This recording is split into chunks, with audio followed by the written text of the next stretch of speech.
বন্ধুরা, কখনো ভেবে দেখেছেন একজন মানুষ যখন নিজের হাতে স্বপ্ন গড়ে তখন সেটা শুধু একটা কাজ না, সেটা হয় একটা ইতিহাসের শুরু।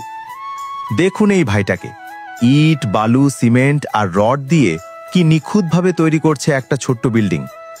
ধাপে ধাপে ইট বসানো, ছাদ ঢালাই, সিঁড়ি বানানো, সব কিছুতেই কত যত্ন, কত মনের টান।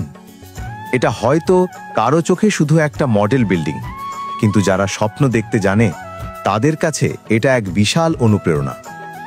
এই ছোট্ট প্রজেক্টটা শেখায়, যদি মন থেকে চাও তাহলে বড় কিছু করতে অনেক টাকার দরকার হয় না, দরকার শুধু মন, পরিশ্রম আর বিশ্বাসের।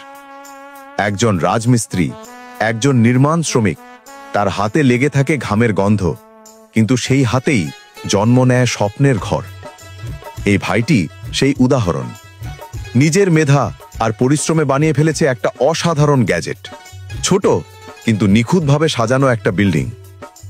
দেখুন কেমন করে ধাপে ধাপে তৈরি হচ্ছে পুরো ভবনটা।